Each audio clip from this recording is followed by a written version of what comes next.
You can examine the entire lymphatic system as a whole, or in regions, while assessing other body systems. Before examining the lymphatics of the head and neck, however, recall the location of the superficial lymph nodes.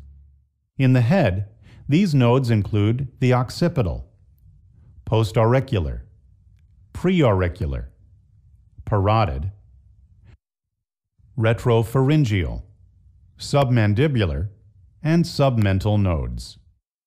In the neck, superficial nodes include the anterior cervical, posterior cervical, and supraclavicular nodes.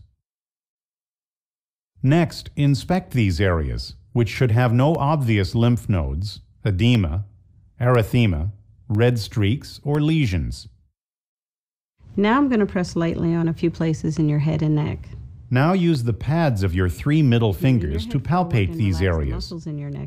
Plan to move the skin over the lymph nodes, pressing lightly at first and gradually increasing the pressure. For the head, follow this sequence and palpate the occipital nodes at the base of the skull, postauricular nodes over the mastoid process, preauricular nodes in front of the ear, parotid and retropharyngeal nodes at the angle of the mandible, submandibular nodes between the angle and tip of the mandible,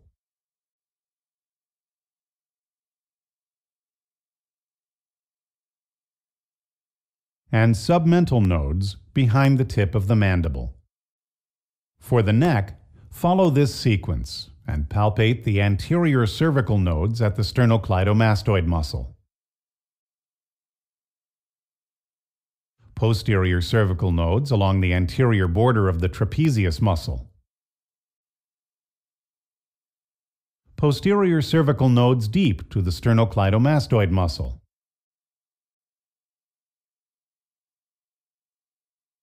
and the supraclavicular nodes, pressing deeply in the angle formed by the clavicle and sternocleidomastoid muscle. In healthy adult patients, lymph nodes usually are not palpable. However, you may detect small, movable, discrete nodes. If you find enlarged lymph nodes, characterize their location, size in centimeters, shape, consistency, tenderness, discreteness, and movability or fixation to surrounding tissue. But remember that a young child may have small, firm, discrete, and movable nodes as a normal finding, especially in the occipital, postauricular, and cervical chains. To continue, examine the superficial lymph nodes in the rest of the body, visualizing their location before you begin.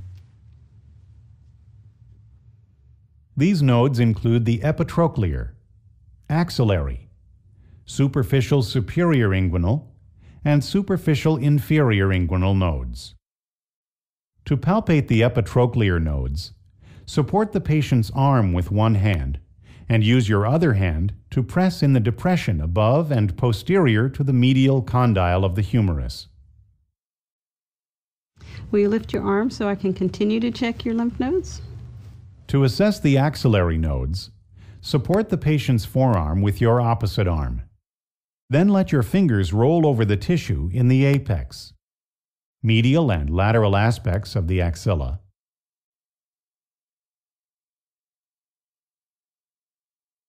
anterior and posterior walls of the axilla, and down the arm to the elbow.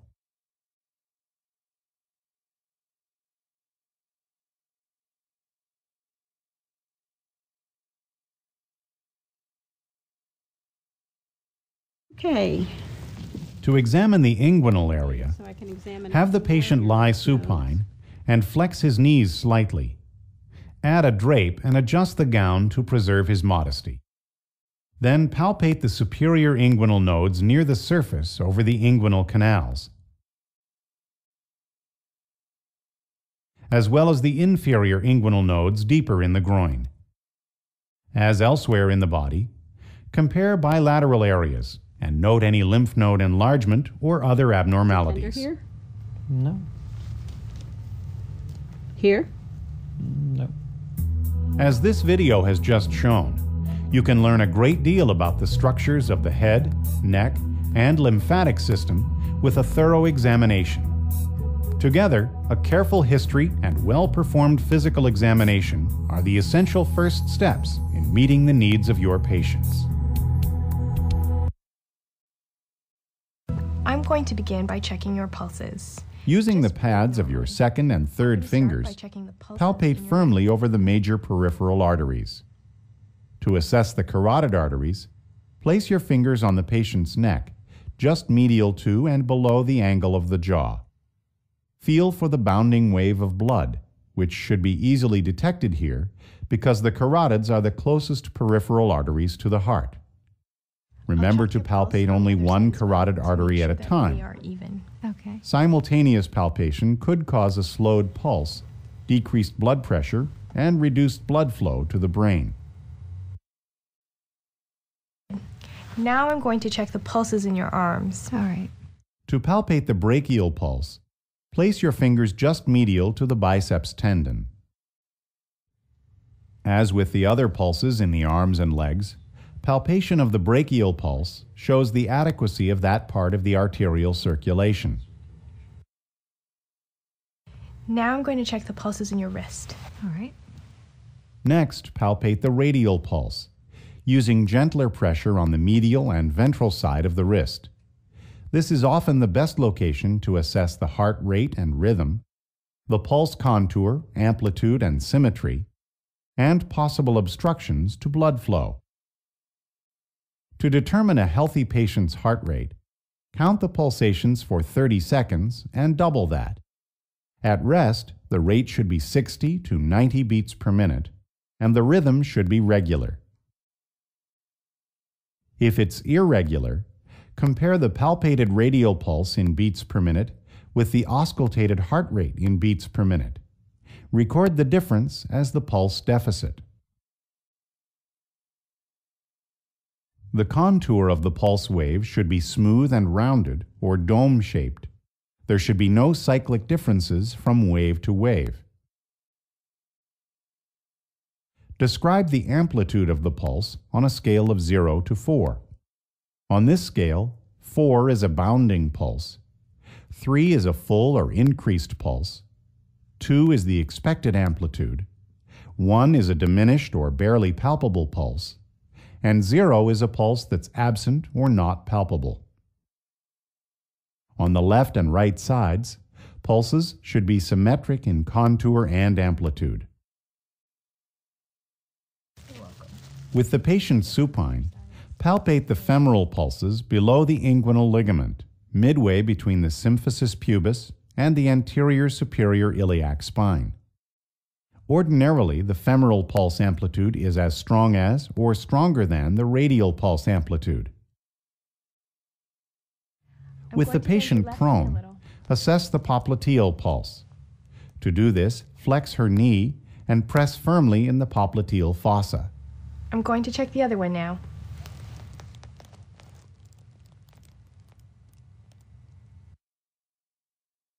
Now I'm going to check the pulses in your feet. All right. To detect the posterior tibial pulse, feel behind and slightly inferior to the medial malleolus. In an older adult, the posterior tibial pulses may be difficult to find. Even in a younger adult, it may not be palpable. If you have trouble finding the pulse, try varying your pressure and feeling carefully in the area. Take a similar approach to the dorsalis pedis pulse. With the patient's foot slightly dorsiflexed, place your fingers on the medial side of the dorsum of the foot. About 40% of the population has only the dorsalis pedis or the posterior tibial artery, so you may find only one pulse or the other in many patients. I'm going to listen to your blood vessels now. Okay. If you suspect an obstruction in a vessel, such as the temporal artery, Use the bell of the stethoscope to auscultate it for bruits. These low-pitched swishing sounds should not be heard. Auscultate over other vessels as needed. For carotid artery bruits, listen at the anterior margin of the sternocleidomastoid muscle. Could you hold your breath, please? Breath holding prevents respiratory sounds from interfering with auscultation at this site. In a child, a physiologic venous hum may mimic a pathologic bruit. To tell them apart, listen over the carotid artery with the child's head tipped up and away.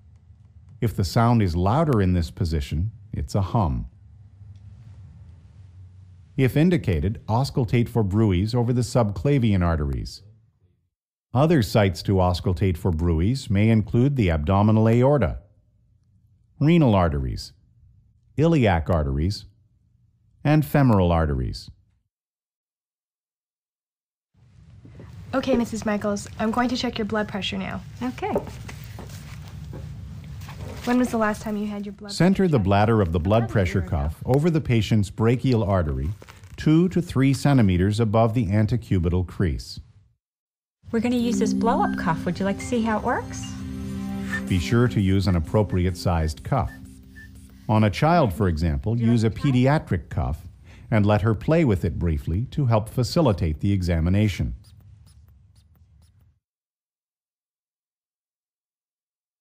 After securing the cuff snugly, support the patient's arm so that it's slightly flexed. Then check the palpable systolic pressure. To do this, feel the brachial or radial pulse while quickly inflating the cuff 20 to 30 millimeters of mercury above the point at which you no longer feel the pulse. Deflate the cuff slowly until you feel 2 beats of the pulse again. This point is the palpable systolic pressure. Then deflate the cuff completely. After 30 seconds, put the stethoscope's bell over the brachial artery and inflate the cuff 20 to 30 millimeters of mercury above the palpable systolic pressure. Then deflate the cuff slowly and listen for carot cough sounds. In phase 1, sharp thudding occurs. The first 2 beats mark the systolic pressure. In phase 2, blowing or swishing sounds are heard. In phase 3, crisp thuds grow soft. When they become muffled, that's the first diastolic pressure. In phase 4, softer blowing sounds disappear, indicating the second diastolic pressure. In phase 5, silence occurs. For the systolic pressure, the desirable range is 100 to 130 millimeters of mercury. For the diastolic pressure, it's 60 to 85. The pulse pressure should range from 30 to 40. Repeat the measurement on the opposite arm, pumping the cuff to 30 millimeters of mercury above the expected pressure. Blood pressure measurements may vary by up to 10 millimeters of mercury and tend to be higher in the right arm. Could you please stand? I'm going to take your If blood you pressure suspect again. orthostatic hypotension, also take the blood pressure with the patient standing. And if the diastolic pressure in the arms is above 90, also measure the blood pressure in the legs with the patient supine. Mrs. Michaels, could you turn away from me, please? Sure. Thank you. Next, with the head of the bed at a 45-degree angle, look for jugular vein pulsations between the angle of the jaw and the clavicle. With each pulsation cycle, you should see 3 positive waves if the heart is in a normal sinus rhythm. Mrs. Michaels, I'm going to check the pressure in your jugular vein. Okay. Place a ruler vertically over the heart at the mid-axillary line. Then place another ruler horizontally at the level of the highest pulsations. Where the rulers intersect, read the number on the vertical one. This is the estimated jugular venous pressure, which should be less than 9 centimeters. Next, assess for hepatojugular reflux. I'm going to press on your abdomen now. Could you turn your head to the side, please? Yeah, sure. Thank you. Just breathe normally. Press one hand firmly over the mid-epigastric region while observing the jugular veins. Watch for the jugular venous pressure to rise as you apply pressure and to fall quickly as you release the pressure.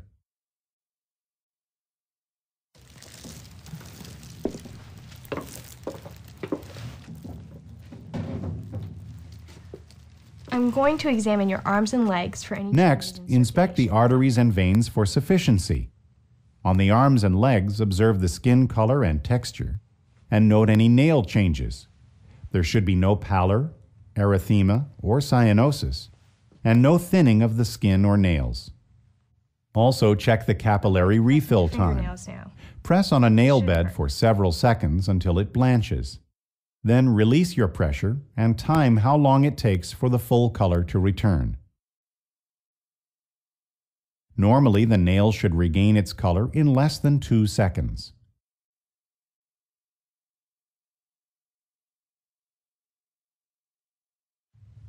I'm going to check your legs now. All right. As you examine the arms and legs, look for signs of good circulation, such as the presence of hair and the absence of muscle atrophy, edema, and varicose veins. Next, palpate the extremities for temperature, pulse quality, tenderness along any superficial veins, and pitting edema. The skin should feel evenly warm in all areas, and the pulses should be strong and equal bilaterally. In an older patient, the superficial veins are more likely to appear tortuous and distended. However, there should be no tenderness, redness, or thickening along the veins in any patient. If you detect edema, You seem to have a little swelling here. I'm going to press on your skin to check it. check for pitting by pressing a finger or thumb over the tibia or medial malleolus for several seconds. The depression should refill rapidly and resume its original contour. If it doesn't, grade the severity of the pitting. Use a 1+ for a pit of up to 2 millimeters that disappears rapidly. Give a 2+ for a pit of 2 to 4 millimeters that disappears in 10 to 15 seconds. Mark a 3+ for a pit of 4 to 6 millimeters that lasts more than a minute in a swollen-looking extremity, and use a 4+ for a pit of 6 to 8 millimeters that lasts 2 to 5 minutes in a grossly distorted extremity. Finally, inspect for varicosities with the patient standing. Could you turn around, please? Be sure to examine the front and back of the legs. As you've just seen, you can discover a great deal about the patient's vascular system through examination of the blood vessels, whether it's done as part of a complete physical or by itself. And your findings, together with the health history and laboratory test results, can form a solid foundation for building the most appropriate care plan for your patient.